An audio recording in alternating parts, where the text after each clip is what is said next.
Hello friends, कैसे हो सब लोग। आई होप सब लोग अच्छे होंगे, बेहतर होंगे और स्वस्थ होंगे। स्वागत है आपका Fairs Cloud learn to lead में। Good morning to all the students.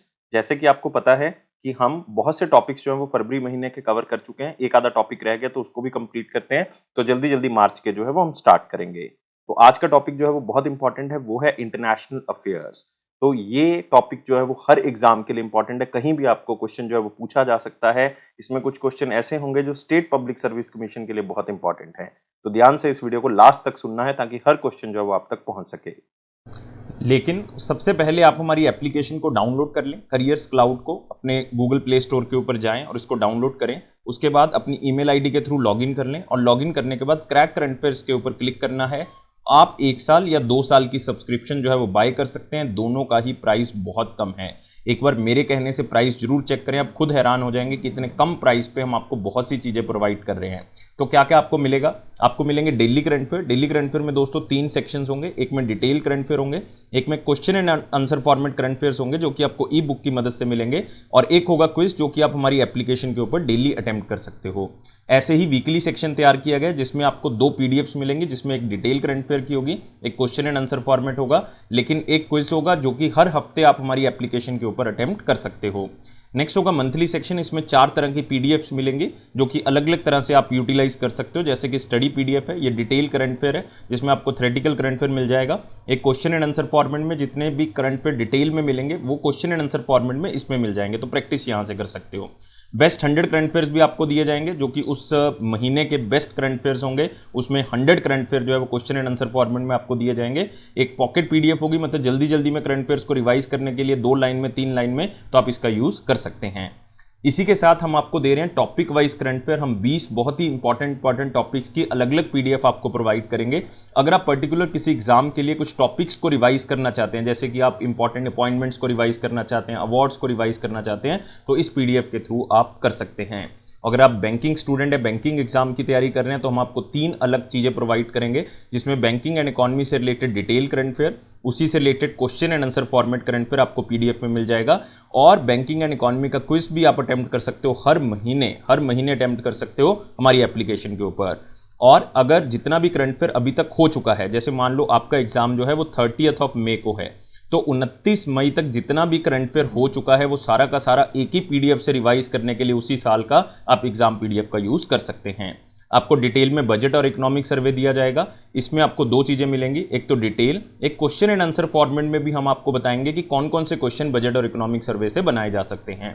और अगर आप किसी भी स्टेट एग्जाम की तैयारी कर रहे हैं तो हम आपको हर स्टेट का, हर यूनियन टेरिटरी का करंट अफेयर भी अलग से प्रोवाइड करते हैं। तो ये सारी चीजें दोस्तों अलग अलग नहीं, सिर्फ एक ही सब्सक्रिप्शन में आपको मिलेंगी। सिर्फ आप हमारी एप्लीकेशन को डाउनलोड करें, क्रैक करंट अफेयर्स के ऊपर क्लिक करके उसको सब्सक्राइब करें। उसके बाद जो है वो आप 10% एक्स्ट्रा डिस्काउंट भी ले सकते हो। वो मिलेगा आपको अगर आप इस कोड का यूज करोगे ASH10 का। लेकिन किसी भी तरह की क्वेरी है तो इस ईमेल आईडी पे हमें मेल कर सकते हैं, इस नंबर पे हमें कांटेक्ट भी कर सकते हैं। तो स्टार्ट करते हैं फरवरी महीने के टॉपिक वाइज करंट अफेयर, जिसमें आज का टॉपिक है इंटरनेशनल अफेयर्स। और पहला क्वेश्चन है, according to the Asia Pacific overview of the food security and nutrition 2022 report. ध्यान से देखना है, ये एशिया पैसिफिक एरिया की फूड सिक्योरिटी एंड न्यूट्रिशन को लेकर रिपोर्ट है, जिसमें ये बताया गया है। और रिपोर्ट की कैप्शन क्या है? Urban food security and nutrition. और ये ज्वाइंटली रिलीज की गई है यूनाइटेड नेशन की एजेंसीज की तरफ से जनवरी के महीने में। और इसमें बताया गया कि जैसे ही पॉपुलेशन जो है वो एशिया के अंदर बढ़ रही है, लेकिन लोगों की फूड इनसिक्योरिटी भी उतनी ही बढ़ रही है। मतलब प्राइसेस बढ़ रहे हैं, आप कह सकते हो गरीबी ज्यादा हो रही है, जिसके कारण जो है वो लोग जो है वो फूड इनसिक्योर हो रहे हैं। तो आपने ये बताना है कि कौन सी ऑर्गेनाइजेशन ने मिलके इस रिपोर्ट को रिलीज किया है, फूड एंड एग्रीकल्चर ऑर्गेनाइजेशन के साथ मिलके। तो आपने याद रखना है, इस रिपोर्ट को 4 ऑर्गेनाइजेशंस जो हैं वो जारी करती हैं। एक तो फूड एंड एग्रीकल्चर ऑर्गेनाइजेशन हो गया, प्लस वर्ल्ड फूड प्रोग्राम हो गया, वर्ल्ड हेल्थ ऑर्गेनाइजेशन हो गया, यूनाइटेड नेशंस चिल्ड्रन फंड हो गया, मतलब यूनिसेफ हो गया। तो आंसर क्या होगा इसका? ऑल 1 2 3। तो इस रिपोर्ट के अंदर स्पेशली ये बताया गया है कि 500 मिलियन पीपल जो हैं वो अंडर नरिश्ड थे 2021 के अंदर। और मोर देन 8 जो कंट्रीज हैं साउथ एशिया के अंदर, वो भी जो हैं वो गरीबी के कारण जो है वो फूड इनसिक्योर हैं। स्पेशली अगर आप तालिबान का एरिया देखोगे, जब से तालिबान ने कंट्रोल किया अफगानिस्तान को अगस्त 2021 से आप कह सकते हो, तो इकोनॉमी पूरी क्लैप्स हो चुकी है और 70% लोग उसमें लगभग ऐसे हैं जो कि फूड इनसिक्योर है। और इवन अगर आप कंबोडिया वाले एरिया में देखोगे वहां भी पॉपुलेशन बहुत ज्यादा फूड इनसिक्योरिटी के अंदर जो है वो आप कह सकते हो कि उसके अंदर रह रही है और बहुत ही ज्यादा लोगों को परेशानी हो रही है। तो फूड प्राइसेस बढ़ रहे हैं, लोग अफोर्ड नहीं कर पा रहे। लेकिन आपने याद रखना है, वर्ल्ड हेल्थ ऑर्गेनाइजेशन, यूनिसेफ हमारे पास हो गया, एफए हो गया और वर्ल्ड फूड प्रोग्राम हो गया जो मिलकर इस रिपोर्ट को पब्लिश करते हैं। अगले क्वेश्चन के ऊपर आते हैं। कौन सी कंट्री इनवाइट की गई है as a theme country, as a theme country at 2025 Madrid international book fair, जो कि स्पेन के अंदर होगा। तो 2025 मैड्रिड इंटरनेशनल बुक फेयर के अंदर जो थीम कंट्री के तौर पे इनवाइट किया गया है वो इंडिया किया गया है। तो आंसर क्या होगा इसका? सेकंड होगा। तो अपने याद रख लेना है, एम्बेसडर जो स्पेन के हैं जॉस मारिया, उन्होंने अनाउंस किया है कि इंडिया को हमने स्पेशली इनवाइट किया है एज ए थीम कंट्री, या आप कह सकते हो फोकल कंट्री, जो कि मैड्रिड इंटरनेशनल बुक फेयर 2025 का एज ए थीम कंट्री के तौर पे हिस्सा लेंगी। और ये अनाउंसमेंट स्पेशली की गई है स्पेन पवेलियन से। स्पेन पवेलियन जो बनाया गया था वो 46th international Calcutta book fair के अंदर बनाया गया था, जो कि सॉल्ट लेक कलकत्ता वेस्ट बंगाल के अंदर हुआ। और आपको ये जान के भी यहाँ पे एक आइडिया हो जाएगा कि क्यों इंडिया को थीम कंट्री बनाया गया है, क्योंकि स्पेन जो है वो थीम कंट्री है इस कलकत्ता बुक फेयर के अंदर। याद रखना है, अभी recently 46th Calcutta book fair जो है, इंटरनेशनल बुक फेयर जो है वो ऑर्गेनाइज किया गया था। ये 31 जनवरी से लेके 12 फरवरी तक जो है वो हुआ था 2023 में, और इसका थीम कंट्री जो है वो स्पेन था। अब स्पेन ने कहा है कि इंडिया जो है वो उसका क्या होगा, थीम कंट्री होगा, जो 2025 का मैड्रिड इंटरनेशनल बुक फेयर होगा। अगले क्वेश्चन के ऊपर आते हैं। Name the Indian company that was included in the list of world most admired company. जो वर्ल्ड की मोस्ट एडमायर्ड मतलब बहुत ही ज्यादा प्रशंसा हुई है उन कंपनीज की पूरे वर्ल्ड में, तो उसकी एक लिस्ट फॉर्चून मैगजीन की तरफ से जारी की गई है। तो कौन सी इंडियन कंपनी जो है वो उसका हिस्सा बनी है, और ये कंपनी हमारी है टीसीएस, टाटा कंसल्टेंसी सर्विस। तो आंसर क्या होगा इसका? 3 होगा। तो recently 25th edition Fortune magazine की list of world most admired companies की जारी की गई 2023 में। तो उसमें एक Indian company Tata consultancy service, उसकी रेपुटेशन के अकॉर्डिंग जो है वो शामिल की गई है। और ये ग्लोबल बिजनेस एग्जीक्यूटिव्स, डायरेक्टर्स और सब चीजों का सर्वे करके जो है वो टीसीएस को निकाला गया है। और पूरे वर्ल्ड में अगर आप देखोगे मोस्ट एडमायर्ड कंपनी की लिस्ट में पहला रैंक जो है वो किसका है? एप्पल का है। एप्पल जो है वो 16वीं बार लगातार इस लिस्ट के ऊपर टॉप पे आया है। और दूसरा स्थान बेसिकली अगर आप देखोगे दो कंपनीज ने शेयर किया है, अमेजॉन और माइक्रोसॉफ्ट। अमेजॉन और माइक्रो, पहला स्थान एप्पल का है, दूसरा एप्पल, अमेजॉन और माइक्रोसॉफ्ट का है। और यहां पे हम एक बात करें टीसीएस जो इंडियन कंपनी इसमें शामिल की गई है। अगले क्वेश्चन के ऊपर आते हैं। According to the International Energy Agency report, International Energy Agency की एक रिपोर्ट के अकॉर्डिंग जो कि फरवरी में रिलीज की गई, India lifestyle for environment initiative जो है, जो कि मोदी जी ने स्टार्ट किया, जिसको लाइफ इनिशिएटिव बोला जाता है, वो कंज्यूमर्स के 440 बिलियन डॉलर जो हैं वो बचाएंगे। और ये कब तक बचा लेंगे? 2030 तक जो है वो इतने पैसे लोगों के बचा लेंगे। आंसर क्या होगा इसका? 2 होगा। मतलब आप कह सकते हो ये लगभग 5% है जितना टोटल फ्यूल जो है पूरे वर्ल्ड में इस साल तक जो है वो लगना है। तो उसका लगभग 5% बच जाएगा, 440 बिलियन डॉलर जो है वो बच जाएंगे। तो लाइफ इनिशिएटिव जो है वो स्पेशली मकसद ये है कि कार्बन डाइऑक्साइड की एमिशन को क्या किया जाए, कम किया जाए, और लगभग 2 बिलियन मैट्रिक टन जो है वो कार्बन डाइऑक्साइड कम करनी है 2030 तक। ये बेसिकली लाइफ का एक टारगेट जो है वो रखा गया है। मतलब जितनी अभी एमिशन हो रही है तो उसका 1/5 जो है वो एमिशन जो है वो हमने कम करनी है, लगभग इतना जो है वो टारगेट हमने रखा है। और इंडिया जो है वो थर्ड लार्जेस्ट नेशनल मार्केट बनता जा रहा है रिन्यूएबल एनर्जी का, क्योंकि इंडिया में अब रिन्यूएबल एनर्जी के कई प्रोजेक्ट्स लग रहे हैं। अब G20 की मीटिंग्स हो रही हैं तो उसमें भी हम रिन्यूएबल एनर्जी के ऊपर जो है वो फोकस कर रहे हैं। तो इस चीज को आपने याद रखना है। अगले क्वेश्चन के ऊपर आते हैं। कौन सी ऑर्गेनाइजेशन है रिसेंटली जिसने Asian economic integration report 2023 release की है, जिसकी कैप्शन क्या है? Trade, investment and climate change in Asia and the Pacific, जिसमें ये बताया गया कि ग्रीनर ट्रेड और इन्वेस्टमेंट जो है वो बहुत ही अच्छा इनिशिएटिव है अगर हम स्टार्ट करते हैं ट्रेड के अंदर, जिससे क्लाइमेट चेंज को जो है वो हम मेजरली रोक सकते हैं या क्लाइमेट चेंज को अडेप्ट कर सकते हैं एशिया और पैसिफिक एरिया के अंदर। तो अगर हम ट्रेड करते हुए हम बहुत ही अच्छा ग्रीन ट्रेड करते हैं, लाइक उसमें इन्वायरमेंट को खराब नहीं करते, इन्वेस्टमेंट के अंदर अगर हम ग्रीन इन्वेस्टमेंट करते हैं तो बहुत ही अच्छा रोल प्ले हो सकता है। तो ये रिपोर्ट स्पेशली किसकी तरफ से जारी की गई है? एशियन डेवलपमेंट बैंक की तरफ से इसको जारी किया गया। तो आंसर क्या होगा इसका? 4 होगा। तो ग्रीनर ट्रेड एंड इन्वेस्टमेंट जो कि एक बहुत ही बड़ा रोल प्ले करेगा हमारे क्लाइमेट चेंज को रोकने के लिए और इन्वायरमेंट को साफ रखने के लिए, और इससे हम जो हमारे क्लाइमेट गोल्स हैं जो हमने स्पेशली 2030 तक अचीव करने हैं उसको हम अचीव कर भी सकते हैं। और क्लाइमेट चेंज को लेके सबसे ज़्यादा अगर आप देखोगे वल्नरेबल एरिया, मतलब सबसे ज़्यादा प्रभावित एरिया जो है वो हमारा एशिया और पैसिफिक एरिया है, क्योंकि पूरे वर्ल्ड का सबसे ज़्यादा ट्रेड जो है वो इसी एरिया के थ्रू होता है। और जितनी भी कार्बन डाइऑक्साइड एमिशन होती है 50% जितनी हो रही है उसमें से 50% जो इसी रास्ते के थ्रू हो रही है। तो अगर इस रास्ते के थ्रू अगर हम ट्रेड एंड इन्वेस्टमेंट को बहुत ही अच्छा कर लें, उसमें हम ग्रीन इनिशिएटिव्स ले लें, तो अगले 10 साल के अंदर हम इन्वायरमेंट को बेहतर बना सकते हैं। अगले क्वेश्चन के ऊपर आते हैं। कौन सी country is the first world trade organisation member जो कि ये फॉर्मली एक्सेप्ट करेगी न्यू एग्रीमेंट जो कि फिशरी सब्सिडीज के ऊपर वर्ल्ड ट्रेड ऑर्गेनाइजेशन ने पास किया है? और ये है स्विट्जरलैंड। आंसर क्या होगा इसका? 4 होगा। तो स्विट्जरलैंड ऐसा पहला कंट्री बन गया है वर्ल्ड ट्रेड ऑर्गेनाइजेशन मेंबर का जिसने फॉर्मली एक्सेप्ट किया है वर्ल्ड ट्रेड ऑर्गेनाइजेशन का नया एग्रीमेंट जो कि फिशरी सब्सिडरीज के ऊपर है। और WTO का एग्रीमेंट जो फिशरीज के ऊपर आया था वो 17 जून 2022 को आया था, जो कि उनकी मीटिंग हुई थी कहां पे? जिनेवा के अंदर। और ये WTO का ऐसा सेकंड एग्रीमेंट है जो कि इन्वायरमेंट को लेके आया है, क्योंकि पहला एग्रीमेंट जो WTO ने इन्वायरमेंट को लेके किया था वो था इन्वायरमेंटल फोकस, कि उसके ऊपर हमने फोकस करना है। अब दूसरा आया है ओशन सस्टेनेबिलिटी के ऊपर, मतलब हमने किसी तरह से जो पानी से जुड़े हुए रिसोर्सेज हैं उसको बचाना है, साथ में इकोनॉमी का भी ध्यान रखना है। तो अभी फिलहाल इसको एक्सेप्ट करने वाली पहली कंट्री कौन बन गई है? स्विट्जरलैंड। अगले क्वेश्चन के ऊपर आते हैं। According to the global minority report जो कि रिलीज की गई सेंटर फॉर पॉलिसी एनालिसिस के द्वारा फरवरी 2023 के द्वारा, कौन सी कंट्री जो है वो टॉप करती है 110 कंट्रीज में से जिसने अपनी रिलीजियस माइनॉरिटीज के लिए बहुत ही अच्छे काम किए हैं? और ये कंट्री जो है, क्योंकि डाइवर्सिटी बहुत है इंडिया के अंदर, तो इसलिए आंसर क्या होगा? 3 होगा। तो 110 कंट्रीज में से इंडिया ने बहुत ही अच्छे से हाईएस्ट लेवल पे रिलीजियस माइनॉरिटीज को एक्सेप्ट किया है, उनके लिए काम किए हैं।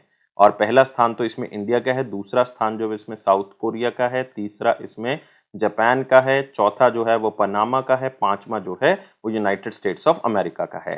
और रिपोर्ट को स्पेशली रिलीज किया former vice president Venkaiah Naidu ji ने। स्पेशली इस रिपोर्ट को नवंबर 2022 में इसका फर्स्ट एडिशन जो है वो रिलीज कर दिया गया था, लेकिन इसका कंसेप्ट ये था कि माइनॉरिटीज को ह्यूमन राइट्स जो है वो मिल रहे हैं, माइनॉरिटीज को रिलीजियस फ्रीडम मिल रही है, माइनॉरिटीज को कल्चरल कोई प्रॉब्लम तो नहीं आ रही है, कोई रिलीजियस डिफरेंसेस तो नहीं पैदा हो रहे हैं। तो ये सारी चीजें इंडिया ने बहुत ही अच्छे से एक्सेप्ट की हैं। तो इसलिए आपने याद रखना है इंडिया जो है वो इसमें रिपोर्ट में, ग्लोबल माइनॉरिटी रिपोर्ट में टॉप करता है। अगले क्वेश्चन के ऊपर आते हैं।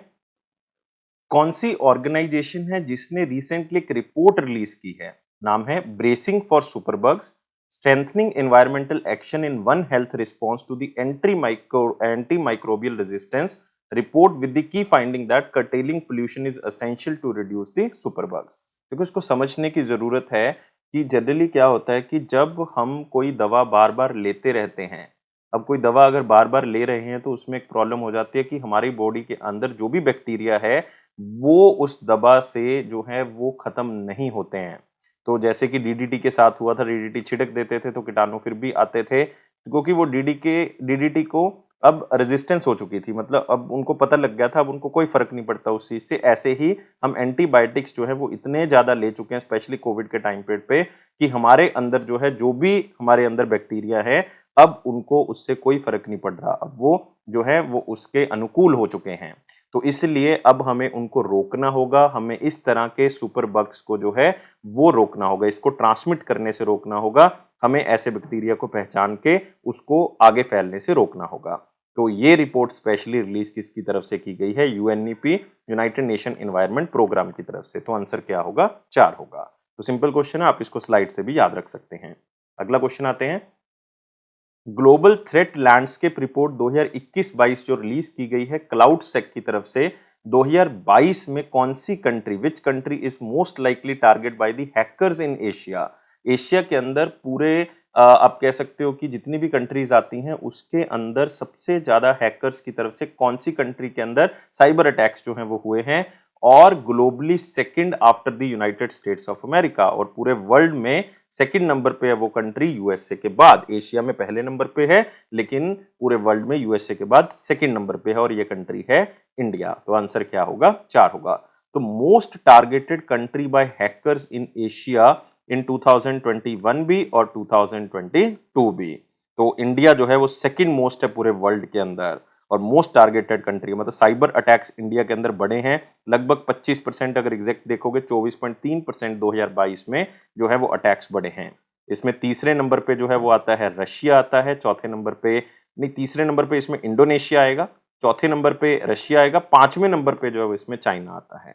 तो एशिया और पैसिफिक में सबसे ज्यादा टारगेटेड रीजन है जिसमें साइबर अटैक्स हुए हैं। तो इससे बचने की जरूरत है। आप देख सकते हो कि कितने साइबर अटैक्स होते हैं, कितनी मेल्स को हैक कर लिया जाता है, कई अकाउंट्स को हैक कर लिया जाता है। तो ये साइबर अटैक्स ही हैं जो इसके अंदर शामिल हैं। अगले क्वेश्चन के ऊपर आते हैं। As per the directed journal of the civil aviation, DGCA का जो डाटा है फरवरी 2023 में रिलीज किया गया, Indian position has improve to the dash position from 112 place in the aviation safety oversight ranking of the International Civil Aviation Organisation. तो इस question को थोड़ा सा समझना है कि जो इंटरनेशनल सिविल एविएशन ऑर्गेनाइजेशन है वो सेफ्टी को लेके एक रैंकिंग जारी करती है, जिसमें इंडिया की पोजीशन जो है वो पहले काफी पीछे थी। इंडिया जो है वो 112वें नंबर पे आता था, 112th नंबर पे आता था, लेकिन अब इंडिया का स्थान जो है वो एविएशन सिक्योरिटी, मतलब जो हमारा एविएशन सेक्टर है, जो हमारा उड्डयन पूरा का पूरा हमारा सेक्टर है, उसके अंदर इंडिया का रैंक जो है वो इम्प्रूव हुआ और बहुत ही ज्यादा इम्प्रूव हो गया। अब इंडिया 55th नंबर पे आ चुका है। आंसर क्या होगा इसका? 4 होगा।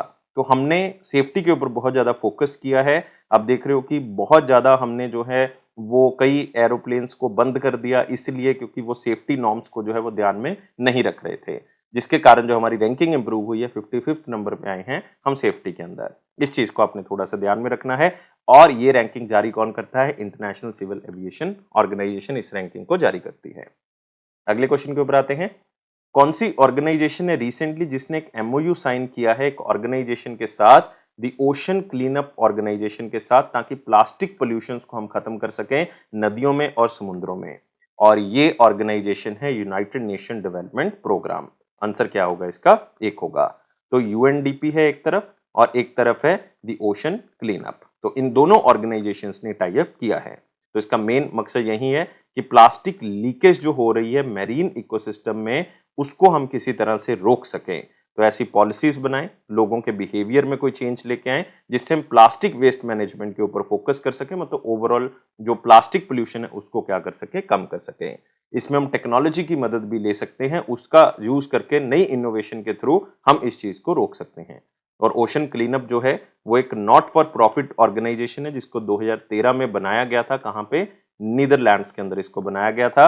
और बहुत ही फेमस इन्वेंटर हैं, डच इन्वेंटर, जिनका नाम है बॉयन बॉयन स्लैट। इन्होंने इस ऑर्गेनाइजेशन को बनाया था। अगले क्वेश्चन के ऊपर आते हैं। Electricity market report 2023, electricity market report 2023 जो कि इंटरनेशनल एनर्जी एजेंसी की तरफ से रिलीज की गई है 8 फरवरी को।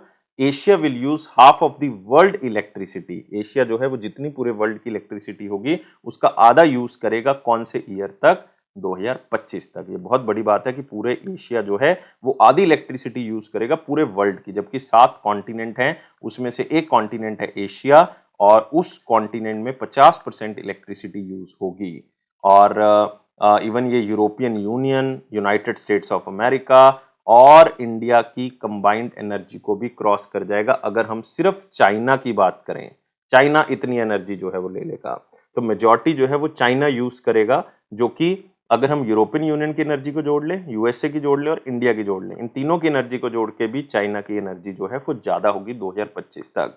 क्योंकि चाइना के अंदर पॉपुलेशन जो, अभी तो इंडिया पहले नंबर पे आ गया, चाइना दूसरे पे चला गया, 140 करोड़ के आसपास लोग हैं। सबसे ज्यादा कंजम्पशन जो है वो इलेक्ट्रिसिटी की वहां पे है। तो इसलिए हमें इस चीज को फोकस करना होगा कि हम रिन्यूएबल एनर्जी के ऊपर फोकस कर सकें। अगले क्वेश्चन के ऊपर आते हैं।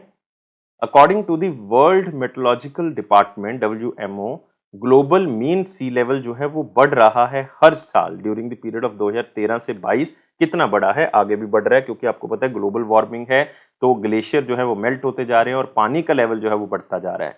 तो कई कंट्रीज, कई आइलैंड्स ऐसे हैं जो खतरे के निशान पे हैं, जो डूब सकते हैं। तो 2013 से 22 तक जो वर्ल्ड मेट्रोलॉजिकल डिपार्टमेंट है, उसमें जो पानी का लेवल है वो लगभग 4.5 मिलीमीटर जो है वो बढ़ा है। तो आंसर क्या होगा? 4 होगा। और इस रिपोर्ट के अंदर ये भी बताया गया है कि सबसे ज्यादा जो पानी का लेवल बढ़ रहा है वो ह्यूमन इंटरफेरेंस के कारण बढ़ रहा है, हमारी दखलंदाजी के कारण जो है वो बढ़ रहा है। तो कई कंट्रीज, कई कॉन्टिनेंट्स के आसपास जो है वो खतरे पे हैं, जैसे कि मुंबई हो गया, वो भी बीच के किनारे बना हुआ है, शंघाई हो गया, ढाका हो गया, बैंकॉक हो गया, जकार्ता, न्यूयॉर्क, ये सारी सिटीज जो हैं इनके आसपास जो है वो पानी बढ़ गया है। तो ये खतरे के निशान पे हैं। अगले क्वेश्चन के ऊपर आते हैं। इंटरनेशनल मॉनिटरी फंड ने वर्ल्ड इकोनॉमिक आउटलुक अपडेट जो है वो जारी किया है जनवरी के महीने में, जिसमें उन्होंने प्रोजेक्ट किया है इंडिया का ग्रोथ रेट 2023 के लिए। 2022 में 6.8% प्रेडिक्ट किया था उन्होंने।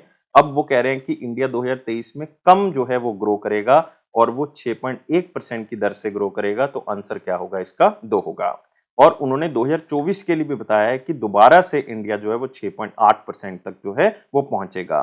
तो ये मतलब स्पेशली क्वेश्चन जो है बहुत बार पूछा जाता है कि वर्ल्ड इकोनॉमिक आउटलुक की रिपोर्ट जो है वो कौन पब्लिश करता है? इंटरनेशनल मॉनिटरी फंड पब्लिश करता है। कई स्टेट पब्लिक सर्विस कमीशन के एग्जाम में ये क्वेश्चन जो है वो आ चुका है। पुराने क्वेश्चन करोगे आपको पता लगेगा, तो आपने इस चीज को याद रखना है। अगले क्वेश्चन के ऊपर आते हैं। Fourth edition India Japan joint annual military training exercise का रिलीज किया गया, मतलब वो स्टार्ट हुआ है और वो कैंप इमाजू में स्टार्ट हुआ है जो कि जापान के अंदर है। देखो सबसे इंपॉर्टेंट है इंडिया और जापान की इस ज्वाइंट एनुअल मिलिट्री एक्सरसाइज का, और इस एक्सरसाइज का नाम है धर्मा गार्डियन। आंसर क्या होगा? 1 होगा। लेकिन याद रखना है कि ये फोर्थ एडिशन है। धर्मा गार्डियन इसका नाम है, मिलिट्री की एक्सरसाइज है, इंडिया और जापान की है। कहाँ पे हुई है? जापान के अंदर इसको किया गया है। सबसे इंपॉर्टेंट यही है क्योंकि इन्हीं 4 चीजों में से आपको क्वेश्चन जो है वो पूछा जाएगा, और इससे इंडिया और जापान के जो बाइलेटरल रिलेशन है वो तो इंप्रूव होंगे ही होंगे, साथ में डिफेंस कॉपरेशन भी जो है वो क्या होगी? इंप्रूव होगी। अगले क्वेश्चन के ऊपर आते हैं।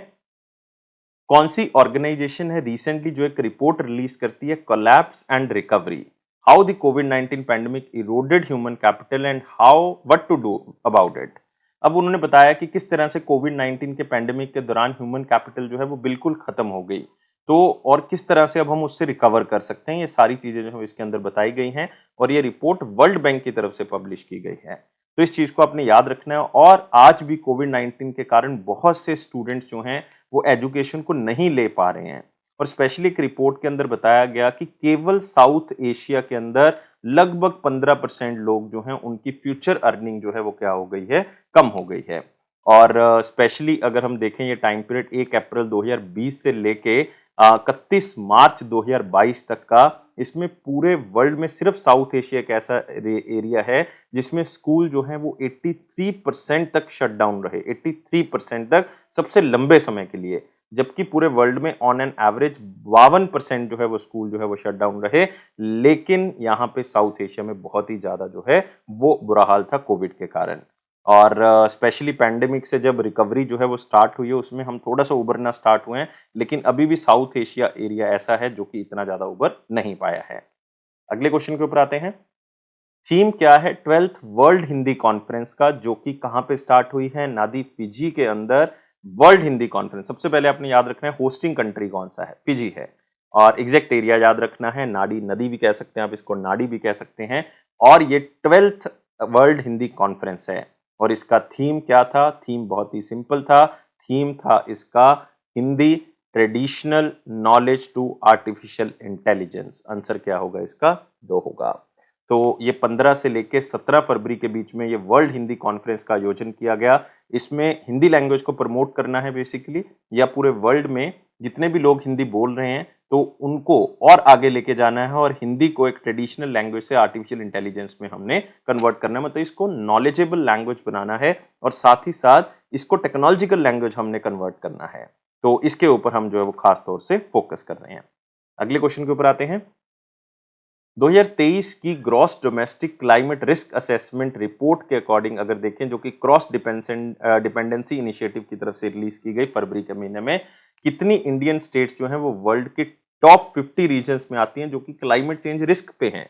मतलब जिसमें क्लाइमेट चेंज का इम्पैक्ट बहुत ज़्यादा पड़ रहा है और बहुत ज़्यादा रिस्क पे हैं, ऐसी 9 इंडियन स्टेट्स हैं जो कि इस रिस्क पे हैं। पूरे वर्ल्ड में टोटल 50 स्टेट्स को आंका गया है जो कि रिस्क पे हैं, जिसमें से 9 जो हैं वो इंडिया से हैं। और इन 9 में अगर हम टॉप देखें तो वो बिहार है। बिहार का रैंक इन 50 में 22वें नंबर पे है। फिर यूपी का आता है, यूपी 25वें नंबर पे है। फिर असम का आता है 28 नंबर पे है। फिर राजस्थान आता है 32 नंबर पे है। तमिलनाडु है 36वें नंबर पे है। फिर हमारे पास आता है महाराष्ट्र 38वें नंबर पे है। महाराष्ट्र समुद्र तल के पास है। गुजरात का एरिया है हमारे पास, वो जो है वो 44th नंबर पे है। पंजाब आप कह सकते हो कि एग्रीकल्चर के कारण जो है वो क्लाइमेट का प्रभाव ज्यादा पड़ सकता है, 48th है। और केरला जो है वो 50th है। तो अब देखोगे ये 9 स्टेट्स हैं जो कि टॉप 50 में शामिल है, मतलब 50 में से 9 स्टेट सिर्फ इंडिया की हैं। ये बहुत बड़ी बात है।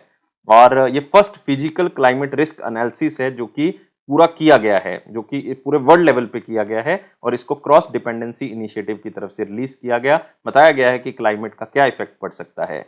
ओवरऑल अगर हम ग्लोबली सिग्निफिकेंट स्टेट्स को देखें, इंडिया, चाइना या यूएस की, तो 80% जो है वो इन 3 कंट्री से ही बिलोंग करती हैं, इंडिया, चाइना और यूनाइटेड स्टेट्स के। इस चीज को याद रखना है।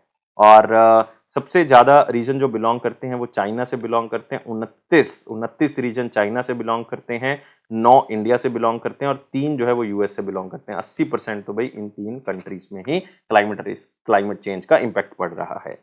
अगले क्वेश्चन के ऊपर आते हैं। कौन सी कंट्री रिसेंटली इंडिया को सरपास कर जाती है और वर्ल्ड की 6th लार्जेस्ट इक्विटी मार्केट बन जाती है, जिसमें लगभग मार्केट कैपिटलाइजेशन $3.11 ट्रिलियन की बन जाती है इक्विटी मार्केट की। और ये कंट्री है यूनाइटेड किंगडम। इस क्वेश्चन को वेरी इंपॉर्टेंट में शामिल कर लें, ये आपको पूछा जा सकता है। और आप कह सकते हो कि मई 2022 से लेके अब तक का अगर आप देखें, ऑलमोस्ट 9 महीने के अंदर इंडिया को सरपास कर लिया है यूनाइटेड किंगडम में। तो मार्केट कैपिटलाइजेशन है, प्राइमरी लिस्टिंग के अंदर जो है वो यूके एक्सचेंज ट्रेडेड फंड में, अमेरिकन डिपॉजिटरी रिसीट्स जो हैं, अगर आप उसको भी साथ में ना लें, नहीं लेना है हमने, एक्सचेंज ट्रेडेड फंड्स को भी लेना नहीं लेना है और एडीआर को भी नहीं लेना है, अमेरिकन डिपॉजिटरी रिसीट्स को भी लेना है। अगर इसको ना लें तो जो है वो यूके 6th नंबर पे जो है वो इक्विटी मार्केट बन चुका है लार्जेस्ट, जिसकी टोटल मार्केट कैपिटलाइजेशन जो है वो लगभग $3.11 ट्रिलियन बन चुकी है। और इंडिया में भी जो है वो राइज देखा गया है, लेकिन यूनाइटेड किंगडम जो है वो इंडिया को सरपास कर चुका है। अगले क्वेश्चन के ऊपर आते हैं। कौन सी ऑर्गेनाइजेशन है रिसेंटली जिसने एक रिपोर्ट रिलीज की, ट्रेंड्स इन मैटरनल मोर्टेलिटी 2002 से लेके 20 तक, claiming that every 2 minutes a women dies during the pregnancy और चाइल्ड बर्थ। तो मैटरनल मोर्टेलिटी जनरली मदर की डेथ होना, तो उसको हम कह देते हैं मैटरनल मोर्टेलिटी जब बच्चे का जन्म होता है, या ड्यूरिंग प्रेगनेंसी अगर बच्चे की मदर की डेथ हो जाती है तो उसको हम क्या कह देते हैं, मैटरनल मोर्टेलिटी। तो मैटरनल मोर्टेलिटी को अगर देखें 2000 से लेके 2020 के एक ट्रेंड की रिपोर्ट जो रिलीज की गई है वो वर्ल्ड हेल्थ ऑर्गेनाइजेशन की तरफ से की गई है। तो क्या कहता है वर्ल्ड हेल्थ ऑर्गेनाइजेशन, वो कहता है रीजनली और ग्लोबली, रीजनली भी और ग्लोबली भी जो पूरा का पूरा एस्टिमेट है जो वुमेन्स ड्यूरिंग प्रेगनेंसी या चाइल्ड बर्थ के दौरान जिनकी डेथ हुई है, वो 2,87,000 औरतें हैं जिनकी डेथ हुई हैं 2020 के अंदर, जो कि 800 डेथ्स हैं दिन। हर दिन 800 औरतें जो हैं वो मर रही हैं और हर 2 मिनट में एक औरत जो है वो मर रही है। ये सिर्फ मरने का आंकड़ा उन माओं का है जो कि प्रेग्नेंट हैं या ड्यूरिंग चाइल्ड बर्थ उनकी डेथ हो चुकी है। तो अकॉर्डिंग टू द रिपोर्ट ये मैटरनल मोर्टेलिटी रेशियो जो है वो ड्रॉप हुई है 34.3%, मतलब 1/3 जो है वो लास्ट 20 सालों के अंदर जो है वो ड्रॉप हुई है। मतलब आप कह सकते हो कि 2000 सन में 330 औरतों की डेथ होती थी 1 लाख के पीछे, 1 लाख औरतों के पीछे 330 की डेथ होती थी। लेकिन अब जो है वो 2020 में ये आंकड़ा 223 तक पहुंच गया है। तो हम कह सकते हैं कि हमने इंप्रूवमेंट की है हेल्थ सेक्टर के अंदर, स्पेशली मैटरनल मोर्टेलिटी रेट जो है वो कम हुआ है। और इसमें सबसे हाईएस्ट जो है वो किसका है, नाइजीरिया का है। अफ्रीका आपको पता है कि बहुत ज्यादा वल्नरेबल है इस चीजों के लिए, गरीबी बहुत ज्यादा है। तो नाइजीरिया अफ्रीका के अंदर हाईएस्ट एस्टिमेटेड है कि जिसमें मदर्स की डेथ होती है ड्यूरिंग प्रेगनेंसी या ड्यूरिंग चाइल्ड बर्थ, और ये लगभग 28.5% डेथ्स जो है वो केवल नाइजीरिया के अंदर हुई हैं। और नाइजीरिया के बाद फिर कौन सा कंट्री आता है? इंडिया। ये बहुत बड़ी बात है कि नाइजीरिया के बाद जो है वो इंडिया आ रहा है, और जितनी ग्लोबल मैटरनिटी डेथ्स हुई हैं उसमें 8.3% शेयर जो है वो इंडिया का है। अगले क्वेश्चन के ऊपर आते हैं। उस पर्सनैलिटी का नाम बताना है इंडिया से जिसको रिसेंटली एक्सटर्नल ऑडिटर बनाया गया है इंटरनेशनल लेबर ऑर्गेनाइजेशन का, वो भी 4 साल के लिए। देखो यार, जो हमारे ऑडिटर जनरल है, मतलब कंट्रोलर एंड ऑडिटर जनरल हैं, वही क्या होंगे? वही होंगे एक्सटर्नल ऑडिटर आईएलओ के अंदर, और वो कौन है? गिरीश चंद्र मुर्मू जी। तो याद रखना है, जिनेवा स्विट्जरलैंड के अंदर एक्सटर्नल ऑडिटर सेलेक्ट किए गए हैं आईएलओ के 4 साल के लिए, 2024 से लेके 27 तक। और आपने इस बात को याद रखना है कि गिरीश चंद्र मुर्मू हमारे भी कैग हैं, और ये 14th controller and auditor general हैं इंडिया के, जो कि 2020 में लगाए गए थे कैग। और गिरीश चंद्र मुर्मू जो हैं वो करंटली एक्सटर्नल ऑडिटर कई ऑर्गेनाइजेशन के हैं, जैसे कि इंटर पार्लियामेंट्री यूनियन के हैं, वर्ल्ड हेल्थ ऑर्गेनाइजेशन के हैं, फूड एंड एग्रीकल्चर ऑर्गेनाइजेशन के हैं, organisation for prohibition of chemical weapons है जिसको हम ओपेक कह देते हैं, और इंटरनेशनल एटॉमिक एनर्जी एजेंसी के भी हैं। अगले क्वेश्चन के ऊपर आते हैं। कौन सी कंट्री रिसेंटली होस्ट करेगी इनॉग्रल I2U2 बिजनेस फोरम? मतलब 2 कंट्री आई से हैं, 2 यू से हैं, तो याद रखनी है। आई से कौन कौन सी होगी यहाँ पे? आई से हो गया एक तो इजराइल, और एक हो गया इंडिया। यू से कौन सी होगी? यू से हो गया एक तो हमारे पास यूएसए, एक हो गया यूनाइटेड अरब एमिरेट्स। तो ये 4 कंट्रीज का एक इनॉग्रल सेशन बिजनेस फोरम जो है वो पहली बार होस्ट किया जाएगा, और ये कहाँ पे किया जाएगा? Abu Dhabi, United Arab Emirates में। एग्जैक्ट प्लेस कौन सा हो गया? Abu Dhabi. इस चीज को आपने याद रखना है। और इंडिया को रिप्रेजेंट कौन करेगा यहाँ पे? दामू रवि। दामू रवि जो हैं वो इस मीटिंग को अटेंड करेंगे इंडिया की तरफ से, जो कि सेक्रेटरी हैं इकोनॉमिक रिलेशंस के एक्सटर्नल मिनिस्ट्री के अंदर। तो इस फॉरम के इनिशिएटिव के अकॉर्डिंग यूनाइटेड अरब एमिरेट्स ने कहा है कि वो $2 बिलियन की इन्वेस्टमेंट जो है वो एग्रीकल्चर के अंदर करेंगे इंडिया में, ये स्पेशली कहा गया है। और साथ ही साथ 300 मेगावाट का एक wind and solar power plant जो है वो गुजरात के अंदर यूनाइटेड अरब एमिरेट्स की तरफ से लगाया जाएगा। इस चीज को आपने थोड़ा सा ध्यान से याद रखना है। अगले क्वेश्चन के ऊपर आते हैं। कौन सी कंपनी रिसेंटली टॉप करती है independent power producer and energy trader category के अंदर S&P global commodity insights top 50 global energy company की रैंकिंग जो है वो जारी की गई है? तो कौन सी कंपनी ने जो है वो टॉप किया है power purchases and energy traders category के अंदर? और इंडिया से ये कंपनी है NTPC लिमिटेड। आंसर क्या होगा? 3 होगा। तो एक रैंकिंग जारी की गई है S&P global commodity insight top 250 global energy company ranking. जो ग्लोबल एनर्जी कंपनीज हैं उनमें सबसे बेहतर एनर्जी को प्रोड्यूस करना, एनर्जी को ट्रेड करना, उस कैटेगरी के अंदर NTPC जो है वो इंडिया में टॉप पे है। अदरवाइज ग्लोबल रैंकिंग इसकी 58 नंबर पे है। और टॉप कंपनी अगर आप देखोगे इसके अंदर, वो है Saudi Arabian oil company. Saudi Arabian oil company ये स्पेशली एशिया और पैसिफिक एरिया के अंदर जो है वो टॉप करती है। इसके अंदर सेकंड नाम जो है वो अमेरिका से आता है, और थर्ड नाम भी जो है वो अमेरिका से आता है, लेकिन आपने मतलब याद रखना है NTPC का। और ONGC का भी इसमें नाम आता है, लेकिन ONGC का स्पेशल एक कैटेगरी के अंदर नाम आता है, वो एशिया और पैसिफिक के अंदर आता है, 14th नंबर पे आता है, लेकिन वो अलग कैटेगरी है। लेकिन सबसे टॉप कौन पे है? NTPC। अगले क्वेश्चन के ऊपर आते हैं। Board of Investment of Dash recently approved 2 wind power plants of India's Adani Green Energy Limited with a total investment of 442 million। तो बोर्ड ऑफ इन्वेस्टमेंट ने रिसेंटली अप्रूव कर दिया 2 विंड पावर प्लांट्स जो कि इंडिया के Adani green energy limited के साथ लगाए जाएंगे, और $442 मिलियन की इसमें इन्वेस्टमेंट को अप्रूवल जो है वो मिल चुका है। और ये कंट्री हमारे पास है श्रीलंका। आंसर क्या होगा? इसको 2 होगा। तो बोर्ड ऑफ इन्वेस्टमेंट जो श्रीलंका का है उसने लेटर ऑफ अप्रूवल दे दिया है इंडिया की अदानी ग्रीन एनर्जी को कि भाई 2 विंड पावर प्लांट जो है वो आप लगा दो हमारे एरिया में। एक तो है मन्नार का एरिया, एक है पुनरियान का एरिया, जो कि आप कह सकते हो नदन प्रोविंसेस हैं श्रीलंका की। वहां पे $442 मिलियन की इन्वेस्टमेंट से ये पावर प्लांट जो हैं वो लगाए जाएंगे, जो कि विंड पावर प्लांट्स हैं। तो ये लगभग 1500 से लेके 2000 लोगों की जॉब क्रिएट करेगा वहां पे, और 2025 तक जो है ये बेसिकली वहां पे तैयार हो जाएगा। 2 साल के अंदर ये पूरा तैयार हो जाएगा। अगले क्वेश्चन के ऊपर आते हैं। 11th international intellectual property right index, ये क्वेश्चन इंपॉर्टेंट है। इंटेलेक्चुअल प्रॉपर्टी राइट इंडेक्स आपको पूछ सकते हैं, इसमें इंडिया का रैंक कौन सा है? क्योंकि इंडिया का ओवरऑल स्कोर जो है वो 38.64% है। 55 कंट्रीज में से इंडिया का स्कोर क्या है? 55 में इंडिया का स्कोर है 42nd। आंसर क्या होगा इसका? 3 होगा। तो ओवरऑल इंडेक्स स्कोर जो है वो इंडिया का 38.64% है। 50 में से इंडिया के नंबर हैं 19.32 और इसमें 50 इंडिकेटर्स को देखा जाता है जिसमें इंडिया जो है वो 42nd नंबर पे आता है। और इससे पहले अगर 2022 की रैंकिंग देखोगे तो इंडिया 43rd नंबर पे था 50 कंट्रीज में से। इवन 55 है, 55 ही हम यहाँ पे लेंगे, 50 इंडिकेटर्स हैं बेसिकली। तो 55 कंट्रीज में से 43rd नंबर था इंडिया का। लेकिन 2021 में रैंक जो है वो इंडिया का काफी इंप्रूव हो चुका था, 40th रैंक पे था इंडिया 2021 में। तो अभी जो है वो एक रैंक पिछले साल के मुकाबले जो है वो इंप्रूव हुई है।